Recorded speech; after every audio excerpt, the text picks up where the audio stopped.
नमस्कार विद्यार्थी मित्र मैत्रिणींनो, स्वागत आहे तुमचं सपनाज होमस्कूलिंग या यूट्यूब चॅनलमध्ये. And today we are going to solve our English workshop and the lesson is two fables. Earlier we have studies this two stories. आपण या दोन्ही गोष्टी अभ्यासल्या आहेत, the two friends and the bear, the town mouse and the country mouse. तर या दोन्ही stories आपला अभ्यासून झाल्यात. याचा व्हिडिओ जर तुम्ही बघितला नसेल तर मी या व्हिडिओची लिंक डिस्क्रिप्शन बॉक्समध्ये टाकते, तुम्ही ते व्हिडिओ बघून घ्या. आणि तसेच आपले आत्तापर्यंत 2.2 पर्यंतचे सगळे व्हिडिओ झालेले आहे, त्या सगळ्याची पण इंग्लिश जी वर्कशॉपची लिस्ट आहे, प्लेलिस्ट, ती मी तुम्हाला डिस्क्रिप्शन बॉक्समध्ये देईन, म्हणजे तुम्ही तुमचा अभ्यास छान प्रकारे करू शकता. आता आपण सुरू करूयात टू फेबल्सचं वर्कशॉप. हा इंग्लिश वर्कशॉप खूप क्रिएटिव्ह आहे. इथे आपल्याला रायटिंगला खूप स्कोप आहे आणि आपण खूप प्रकारे स्वतःच्या डोक्याला चालना देऊन अभ्यास करू शकतो किंवा लिहू शकतो. तर या व्हिडिओला सुरुवात करण्यापूर्वी जर तुम्ही सपनाज होमस्कूलिंग या यूट्यूब चॅनलला नवीन असाल तर लगेच हा चॅनल सबस्क्राईब करा, बेल आयकॉन दाबा, म्हणजे तुम्हाला आमचे नवनवीन व्हिडिओ तुमच्या मोबाईलवर लगेच मिळतील. आणि हो, सपनाज होमस्कूलिंग हा यूट्यूब चॅनल पूर्णपणे फ्री आहे, त्यामुळे तुम्ही बिनधास्त होऊन सबस्क्राईब करू शकता. मी आहे सपना टीचर आणि मी पुणे जिल्ह्यामध्ये राहते आणि मी तिथून व्हिडिओ करते. तुम्ही कोणकोणत्या जिल्ह्यातनं माझे व्हिडिओ बघता मला नक्की सांगा. आणि जे कोणी माझ्या या प्रश्नाला उत्स्फूर्तपणे उत्तर देत आहेत, आत्तापर्यंत खूप लोक उत्तर देत आहेत, त्यांची मी खूप आभारी आहे. सो पहिला प्रश्न आहे इंग्लिश वर्कशॉपचा की this story has 2 parts. Right what happen in each part. आता इथे पूर्ण गोष्ट आपल्याला लिहायची नाही, हे लक्षात घ्या. इथे डॉट दिलेले, डॉटचा अर्थ काय असतो की पॉइंट्समध्ये आपल्याला लिहायचे. त्यांनी म्हटलं की इन द कंट्री आणि ॲट द बिग हाऊस. म्हणजे इन द कंट्री म्हणजे त्या गावामध्ये काय घडलं होतं आणि ॲट द बिग हाऊस म्हणजे त्या घरात काय घडलं होतं. त्यांनी पहिला पॉईंट दिलाय की the town mouse went to visit his country cousin. Okay, तर आपल्याला नेक्स्ट पॉईंट आता इथे लिहायचं आणि लास्ट पॉईंट असणार आहे the town Mouse did not like the food. तर याच्यामध्ये काय घटना घडल्या ते आपण मुद्द्यामध्ये लिहायच्या आहेत. So the town mouse went to visit his country cousin, हा पहिला मुद्दा आहे. दुसरा आहे country cousin welcome town mouse, कारण तो त्याचं खूप स्वागत करतो. दुसरा मुद्दा जो आपल्याला लिहायचा तो आहे country cousin welcome town Mouse. तिसरा मुद्दा आहे ॲड केला आहे country cousin offered beans, cheese and bread freely. आणि मग लास्ट मुद्दा जो त्यांनी दिलाय तो आहे town Mouse did not like the food. आता इथे आपण काय केले, हा जो पॉइंट आहे की country cousin welcome town Mouse, हा तुम्ही ऍड करायचा आहे एक मुद्दा. आणि दुसरा आहे की country cousin offered beans and cheese and bread free. Okay, आणि मग शेवटचा पॉइंट जो त्यांनी दिलेला आहे तो town Mouse did not like the food. तर टाउन माऊस त्यांच्याकडे येतो आणि त्याला अन्न आवडत नाही, ते जेवण आवडत नाही, त्याच्यामधल्या ह्या गोष्टी लाईन्स आहे. आता at the big house, at the big हाऊसमध्ये त्यांनी पहिला मुद्दा दिलाच नाही आपल्याला, त्यांनी थेट दुसरा दिलाय की the town mouse offered his cousin jellies and cakes. तर पहिला मुद्दा काय असणार आहे द टू माईस. इथे दोघं जण आहेत म्हणून माईस म्हटलंय, माऊसचं अनेक वचन माईस होतं. The two MICE set of for the town and arrived at a big house. तर हा आपला मुद्दा असणार आहे की जो त्यांनी दिला नाही पण आपण स्वतःहून लिहिला. दुसरा त्यांनी पॉईंट दिलाय की the town mouse offered his cousin jellies and cakes, बरोबर. आता तिसरा पॉईंट काय असणार आहे बघा, the two huge mastiffs. Mastiffs म्हणजे दोन चांगले, एक मास्टिफ्स एक जात आहे कुत्र्यांची. The two huge mastiffs came and two mice had to scamper down and run up. त्यांना काय करायला लागलं, त्या उंदरांना पळून जावं लागलं. तर अशा प्रकारे आपण हे पॉइंट्स ऍड केले आहेत. सेकंड क्वेश्चन आहे आपला इथे translate the following into your mother tongue. आता मदर टंग, आपण मराठी मीडियममध्ये आहोत त्यामुळे आपली मातृभाषा ही मराठीच असणं अपेक्षित आहे, म्हणून आपण मराठीतच ट्रान्सलेट करायचंय. I don't like that music at my dinner. म्हणजे काय, माझ्या रात्रीच्या जेवणाच्या वेळी ते संगीत लावलेलं मला आवडत नाही. दुसरा आहे better beans and bread in peace than cakes and jellies in fear. तर या वाक्याचा अनुवाद होतो की मी 2 प्रकारे अनुवाद केलाय, तुम्ही लिहून घ्या, तुमच्या शिक्षकांची पण कन्फर्म करू शकता. What you like most you can write it. भीतीच्या वातावरणात मिळालेल्या केक आणि जेलीपेक्षा शांततेत मिळालेलं ब्रेड आणि वाल चांगले, कारण बीन्स म्हणजे वाल पण असतात. दुसरं आहे बीन्स म्हणजे सगळ्या कडधान्यांना बीन्स म्हणतात, त्यामुळे तुम्ही काही लिहू शकता. कोणी सोयाबीन म्हणतं, कोणी वाल म्हणतं, काही म्हणू शकता. किंवा दुसरं आहे भीतीतल्या केक आणि जेलीपेक्षा शांततेतले ब्रेड आणि वाल चांगले, असं म्हटलं. ते दोन्ही सारख्याच अर्थाची वाक्य आहेत, फक्त 1-2 शब्द इकडे तिकडे झालेले आहेत. तिसरा प्रश्न आपण बघूयात. तिसरा प्रश्न आहे try to write more sentence on the pattern of better beans and bread in peace than cakes and jellies in fear. हा वर्कशॉप खूप महत्वाचा आहे तुमच्या रायटिंग स्किलसाठी, सो प्लीज डोंट स्किप करण्यापेक्षा एक एक प्रश्न नीट समजून घ्या, कारण परीक्षेला तुम्हाला याची आज नाही उद्या नाही कायमच मदत होत राहणार आहे.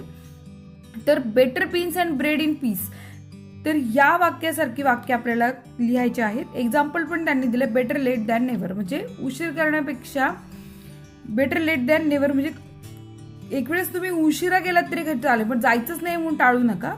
सो इथे आपल्याला त्या अर्थाची वाक्य आता मी इथे दिलेली आहेत बघा. पहिलं वाक्य आहे better to arrive late than to arrive ugly, म्हणजे तुम्ही एखाद्या ठिकाणी जाणार असाल आणि घाणेरडे गेलात त्यापेक्षा थोडं छान आवरून तिथे जा, म्हणजे तुम्ही छान दिसाल. Better to slow progress than no progress, म्हणजे तुम्ही काहीच करायचं नाही त्यापेक्षा निदान काहीतरी करा, म्हणजे ऍटलीस्ट तुमची स्लो प्रोग्रेस झाली तरी चालेल पण तुम्ही काहीतरी कराल असं. Better and oops than what if, म्हणजे एखाद्याला लागलं तर आपण म्हणतो मग काय झालं, लागलं तर ठीक आहे, धक्काच तर लागला ना माझा, हे व्हॉट इफ जर. आणि उप्स अरे सॉरी असं म्हणणं जे फील करणं असतं ना. So better and oops than a what if. Better and open enemy than a false friend, याचा अर्थ असा आहे की तुम्हाला एखादा उघड शत्रू आहे, चल मला नाही आवडत म्हणणारा परवडला त्यापेक्षा अरे तू खूप छान आहेस पण मग मागे शिव्या घालणारे मित्र नको, या अर्थाने better and open enemy than a false friend. Next question आहे 4th question, write the moral of the story in your mother tongue using your own words, म्हणजे आपल्याला इथे मातृभाषेमध्ये या स्टोरीचं मॉरल द्यायचं आहे. ही स्टोरी म्हणजे कोणती, आपली country Mouse and town Mouse. इथे बघा मी लिहिलेलं आहे शहरातील उंदीर आणि गावातलं उंदीर या कथेमध्ये मिळालेला बोध. भीतीच्या अशांततेच्या वातावरणात सोन्याचा घास जरी मिळाला ना तरी तो नको वाटतो, त्यापेक्षा शांततेत आनंदात मिळालेली भाजी भाकरी जास्त गोड लागते. आता इथं भाजी भाकरी लिहिलंय याचं कारण आहे, सोन्याचा घास लिहिलंय कारण ही आपली मातृभाषा वापरायला त्यांनी सांगितले आणि तुमचे शब्द वापरायला सांगितले, त्यामुळे याच्यापेक्षा वेगळं काही लिहायचं लिहू शकता पण आपले स्वतःचे शब्द वापरून आपण आपल्या भाषेमध्ये लिहायचे. तर असाच अर्थ होतो की भीतीच्या अशांततेच्या वातावरणात सोन्याचा घास जरी मिळाला तरी तो नको वाटतो, त्यापेक्षा शांततेत आनंदात मिळालेली भाजी भाकरी जास्त गोड लागते. So language study page number 41 हा बिलकुल स्किप नाही करायचं, समजून घ्यायचं, कारण इथे आपल्याला पास्ट प्रेझेंट फ्युचर हे कसे वापरायचे हे कळणार आहे. सो लँग्वेज स्टडी फार महत्वाचं आहे. तुमच्यातल्या प्रत्येकाला वाटत असेल की आम्हाला छान इंग्लिश बोलायला शिकायचंय, तर हेच खूप चांगलं आहे, शिकून घ्या. You have learned in standard 6 that verbs, action verbs have different forms to show the time at which the action happens. म्हणजे तुम्ही इयत्ता 6वीला शिकलात की ॲक्शन वर्ड्स काय असतात आणि त्या कशा प्रकारे त्यांचे शॉर्ट वेळ आणि ॲक्शन दाखवतात. सो द पास्ट म्हणजे he lived in a hole, तो त्या बिळात राहत होता. Present he lives in a hole, प्रेझेंटमध्ये ही आहे म्हणून एस प्रत्यय लागला. आणि फ्युचरमध्ये he will live in a hole, तो बिळात राहील. आता इथे बघा it will come out of the hole, ती बिळातनं बाहेर येईल. It comes out of the hole, तो बिळातनं बाहेर आलाय. It came out of the hole and lost its life, तो बिळातनं बाहेर आला, हिने खाऊन टाकलं आणि त्याचं आयुष्य गेलं. So you also know that the past tense forms usually have D, ED or IED, म्हणजे एखादं क्रियापदचा पास्ट फॉर्म हा डी लागून होतो किंवा ईडी लागून होतो किंवा आयईडी लागून होतो. ठीक आहे, तर आता आपण पुढचं बघूया. Some present tense forms have S, ES or IES. आता डी, ईडी आणि आयईडी एखाद्या व्हर्बला कसा लागतो हे जर तुम्हाला समजून घ्यायचं असेल आणि जर तुमची इच्छा असेल की मी लाईव्ह स्ट्रीमिंग करून ह्याचा व्हिडिओ करावा, तर मला तुमचे जितके चांगले कमेंट येतील, जितके जास्त लोक मागतील हा व्हिडिओ करून दाखवा, मी नक्की हा व्हिडिओ करेल. परत एस, ईएस आणि आयएस कसा लागतो एखाद्या क्रियापदाला हे पण जर तुम्हाला समजून घ्यायचं असेल आणि तुमच्या कमेंट असतील की टीचर हा व्हिडिओ घ्या, तर मी नक्की लाईव्ह स्ट्रीमिंग करून हा व्हिडिओ घेईल तुमच्यासाठी. कारण किमान मुलं तरी हवीत ना इथे व्हिडिओ करण्यासाठी. त्यामुळे तुम्ही असाल अवेलेबल समोर तर मी तुमच्यासाठी खास हा व्हिडिओ करेन. After them there is no change in them. म्हणजे बघा, some present tense forms third person singular. इथे थर्ड पर्सन सिंग्युलर म्हणजे काय? थर्ड पर्सन सिंग्युलर म्हणजे काय? ही, शी आणि इट हे जे असतात ना, यांच्या समोर फक्त इथे शी आहे, यांच्या समोर फक्त आपल्याला काय लागतं? क्रियापदाला एस, ES आणि IS प्रत्यय लागतो. बाकी आय, वी, यू,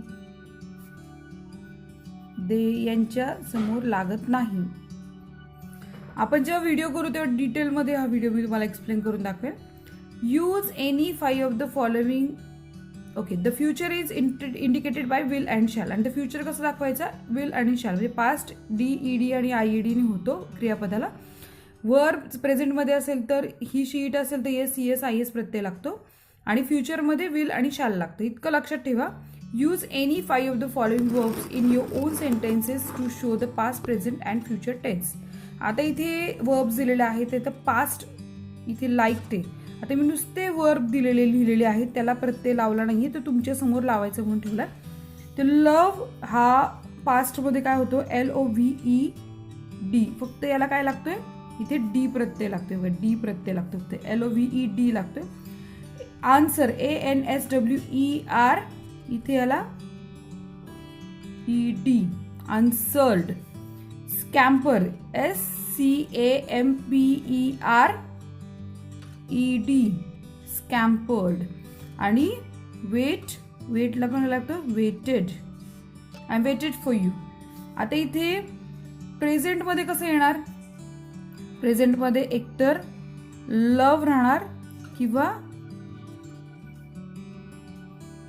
लव्ज. म्हणजे आय लव्ह यू असं सरळ म्हणतात, पण he loves you, she loves you, it loves you, they love you असं असतं. त्यामुळे हे लक्षात घ्या. आन्सर, आन्सरचं प्रेझेंटमध्ये कसं राहणार? ANSW answer. आणि इथे ANSWER आन्सर्स. इथे स्कॅम्पर,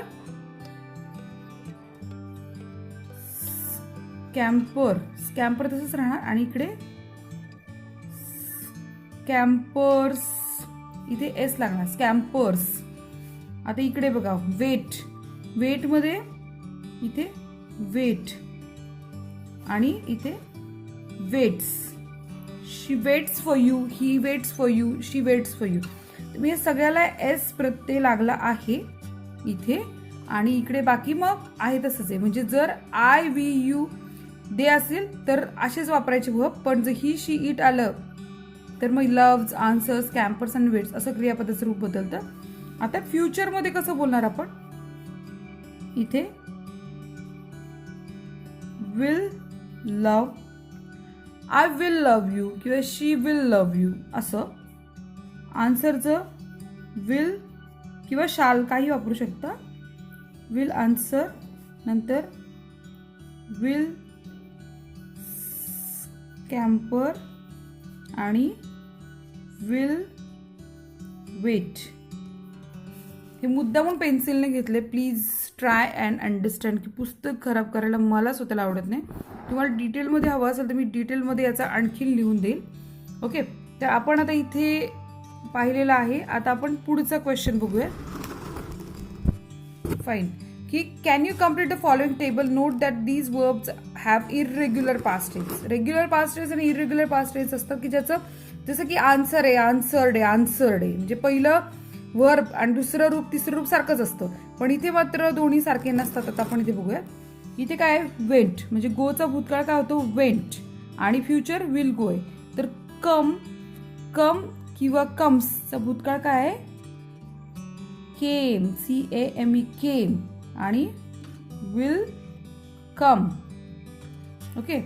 आता इथं इट आणि इट्स, तर भूतकाळ काय आहे? एट. आणि इथे will eat. Gave, gave GAVE gave, गेवचं काय आहे प्रेझेंट? Give, GIVE give. आणि इथे विल गिव्ह. ओके. आता इथे काय? फ्ल्यू, फ्लाय, फ्लाईज आणि विल फ्लाय. आलं लक्षात? मला तर वाटते तुम्हाला दिसत असणार आहे. ओके. सो अशा प्रकारे आपण हा कंप्लीट केलेला आहे language study. Okay. Activity live English, live English. म्हणजे आपल्याला जगायचं इंग्लिश सोबत. आपण नुसतंच इंग्लिश पुस्तकात शिकतो आणि रिअल लाईफ मध्ये काय आहे. So read this menu card carefully and answer the questions given below and the card. आता आपण हे मेनू कार्ड वाचून ह्याचे आन्सर द्यायचे. मेनू कार्ड पाहून तोंडाला पाणी सुटल्याशिवाय राहत नाही. तर असं मेनू कार्ड आहे छान छान. त्याचे आन्सर्स घेऊया आपण आता लिहून. Activity. Okay. Live English. Guess the meaning of menu card. A list of the food that you can eat in a restaurant. हा अर्थ आहे याचा. Second question, what is the purpose of a menu card? Menu card helps us to decide our order. Answer घ्या लिहून. Third question आहे, is this menu card in English और Marathi? Discuss. This menu card language is in English but all dishes are Marathi. So all dishes, DISHES dishes are Marathi. म्हणजे सगळ्या Marathi dish आहेत पण त्याचं language इंग्लिशमध्ये आहे. सो डी आहे question, list at least 5 English and 5 Marathi words from the card separately. तर English word बघा, regular, deluxe, sweets, rice, vegetables हे आहे. आणि मराठी आहे भात, पापड, सुरळीची वडी, साबुदाणा वडा आणि आमरस.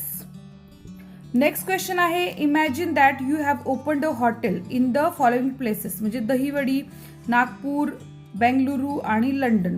तर या ठिकाणी जर तुम्ही हॉटेल उघडणार असाल तर तुम्ही कोणती भाषा वापराल, काय कराल? तर दहीवडी हे सातारामध्ये येतं, नागपूर तर विदर्भात आहे, बेंगलुरू हे आंध्रमध्ये आहे आणि लंडन तर परदेशात आहे. सो प्रत्येक ठिकाणाची भाषा वेगळी येणार आहे. पहिला प्रश्न आहे, विच लँग्वेजेस किंवा languages and scripts will use on your card at each of this places? Answer घ्या.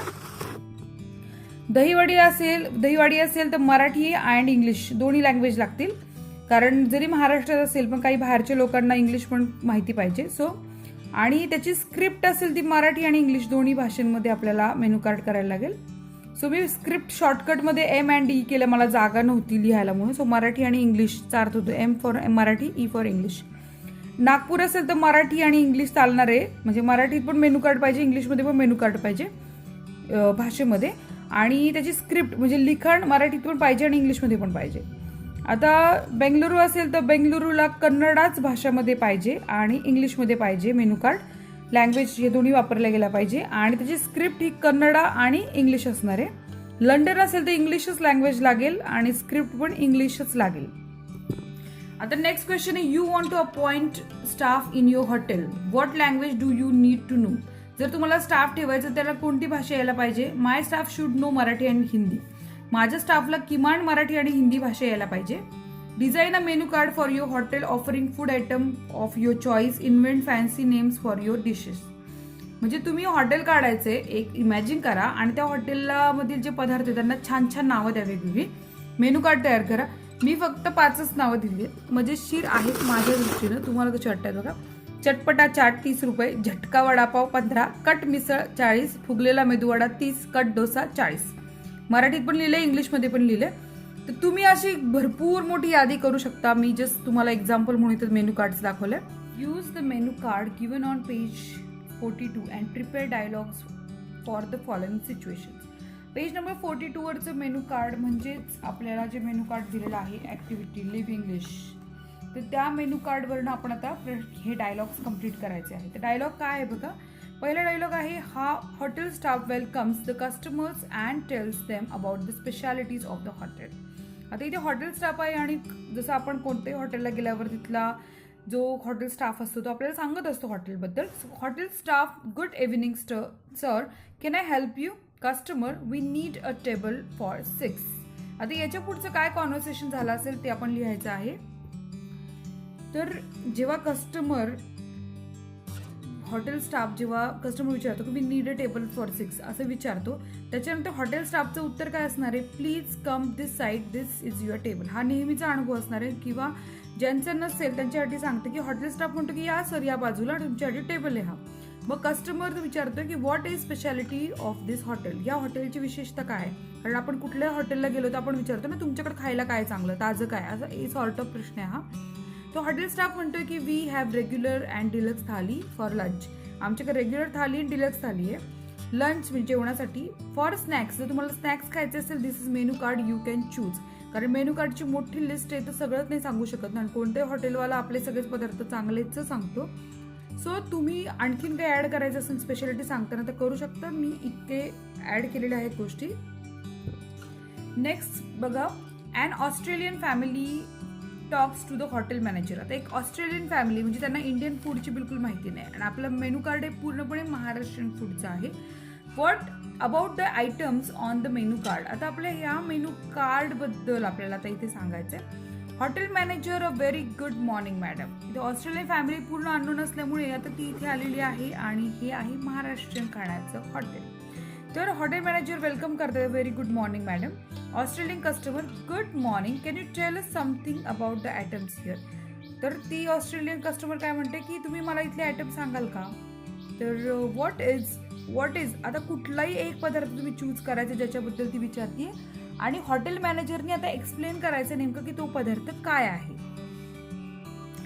इथे me what is sabudana vada म्हटले, व्हॉट इज पुरणपोळी लिहू शकता, श्रीखंड लिहू शकता, ठेचा लिहू शकता, भरलं वांग लिहू शकता, काही लिहू शकता, फक्त ते तुम्हाला एक्सप्लेन करता यायला पाहिजे. जसं की हॉटेल मॅनेजर सांगतोय आता, it is a kind of snack dish. कारण साबुदाणा वडा आपण स्नॅक सारखा खातो ना, काही जेवणासारखा खात नाही, जो उपवास असेल तरच खातो. पण which is made up of sago म्हणजे साबुदाणा अँड पोटॅटो, बटाटा आणि साबुदाण्यापासून बनतोय. It is mostly it in fast, बहुतेक करून हा उपवासात खाल्ला जातो. आता ती ऑस्ट्रेलियन आहे म्हणून तिला आपण पूर्ण आपल्या गोष्टी सांगतोय. It is little spicy and tasty. हा थोडासा तिखट असतो आणि टेस्टी असतो. याच्यापेक्षा वेगळा कुठला पदार्थ तुम्हाला एक्सप्लेन करायचा असेल तर तुम्ही करू शकता. नेक्स्ट आहे, a Maharashtrian families discusses what they want to order. आता ती एक महाराष्ट्रीयन फॅमिली ऑर्डर करायचं त्यांना, पण मेनू कार्ड हाच असणार आहे 42 पेज नंबरवरचा. द फॅमिली इन्क्लूड्स, आता ह्या फॅमिली खूप मोठी, grandpa, grandma, great grandma, father, mother, uncle, aunt and 4 children. आता इथे कॉन्व्हर्सेशन सुरू होतं. मदर म्हणते what would you like to have आई. तर ग्रेट ग्रँडमा म्हणते समथिंग सॉफ्ट फॉर मी, मला काहीतरी मऊ पाहिजे. ग्रँडमा म्हणते and not very spicy, what about your son. आता ती मुलाला विचारते, तर मुलगा बोलायला सुरुवात करतोय. आता इथे फक्त मुलगा सगळी ऑर्डर देऊ शकतो किंवा इतर नातेवाईकांची ऑर्डर वेगळे प्रत्येक जण देतील. हा आपला चॉईस आहे की आपण त्या फॅमिलीची ऑर्डर कशा प्रकारे आपण ती लिहितोय. आता मी उत्तर लिहिले ते मी तुम्हाला दाखवते. हे रायटिंग स्किल इम्प्रूव्ह करण्यासाठी आहे आपला प्रश्न. सो आपलं कॉन्व्हर्सेशन स्टार्ट होते फादरपासून. फादर म्हणतायत I like to eat zunka bhakar with ठेचा, मला झुणका भाकर आणि ठेचा पाहिजे. व्हॉट अबाउट यू ब्रदर, त्याला भावाला विचारतोय. तर अंकल म्हणतायत I like to eat regular thali, what about you children, मुलांना विचारतात अंकल. चिल्ड्रन म्हणतायत we want amrakhand and puranpoli, what about you aunty and mother. तर आंटी म्हणतीये आय वॉन्ट डिलक्स थाली आणि मदर म्हणतीये आय वॉन्ट भरली वांगी अँड उकडीचे मोदक. आता अशा प्रकारे तुम्ही इथे तुमचे अजून काही गोष्टी ऍड करू शकता, पण इथे रायटिंग स्किलला स्कोप असल्यामुळे आपण आपल्या पद्धतीने लिहू शकतो. सो आपला वर्कशॉप इथे संपलेला आहे. तुम्हाला जर हा व्हिडिओ आवडला असेल तर लाईक करा, शेअर करा, कमेंट करा आणि सपनाज होमस्कूलिंग चॅनलला नवीन असेल तर सबस्क्राईब करा. भेटूयात नेक्स्ट व्हिडिओमध्ये. Bye bye.